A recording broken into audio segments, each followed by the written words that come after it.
So today, I'm going to show you how I made this poster. This poster design wasn't for a client or anything specific. This was just something that I wanted to do in my free time. So really, this is just me having fun, being creative, and trying some different things. So without further ado, let's get into it.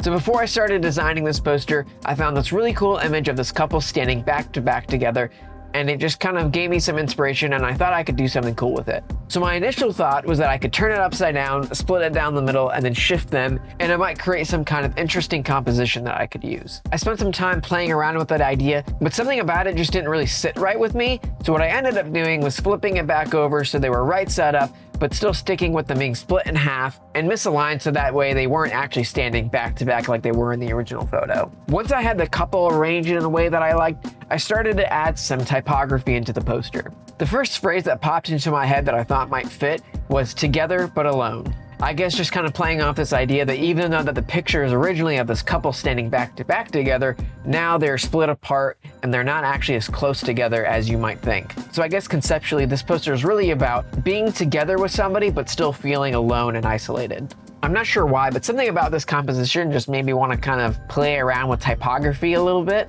And so I did this mishmash of the script font and then the sans serif font, which I think ended up being pretty cool. I just spent some time trying to layer them, trying to get them to interact with each other, so that way it felt cohesive and not so separate, like I was just placing the type on top of each other, or they were just completely isolated from each other. So I'm just trying to make it feel like it's all together and all one design. Once I had the typography in a place that I thought was pretty good, I just moved on to adding different design elements and just trying to bring the entire composition together.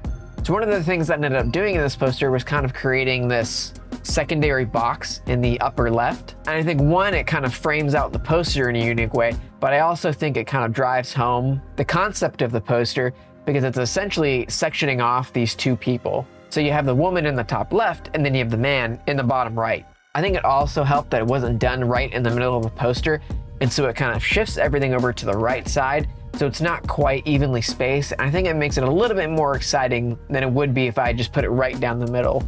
That way the composition as a whole has more contrast and it's not just central and very even. But once I started to get comfortable with where the design was at, I just started to bring in some more elements and just trying to bring everything together and just make it a little bit more exciting. And then one of the last things that I wanted to do was bring in some photography in the top left.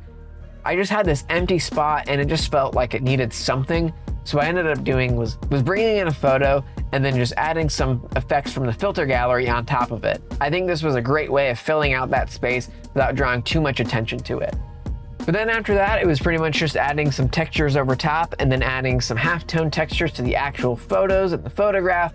And after that, I was more or less done. And here's the final result. One of the things that I did end up changing was I moved the word "together" lower into the poster, as well as expanding the photo that's above it. Whenever I stopped recording, I realized that it was a little bit too high up, and so it felt kind of like it was floating out in the middle of nowhere rather than being connected with the rest of the typography. So I really wanted to just bring it in so that way it felt more a part of the design, or at least more a part of the typography. Overall, I think this was a really fun poster to design. It's a fun composition with some small details, as well as a nice concept to kind of tie it all together. I also don't typically play around with typography in this way, so it's fun to do something like this again, since it's not something that I do very often. But I'd love to hear what your opinions are on this poster. Did you love it? Did you hate it? Leave a comment below and let me know. But if you found this video helpful or entertaining in any way, I'd appreciate it if you would check out the rest of my channel and then consider subscribing. I hope to see you in the next video.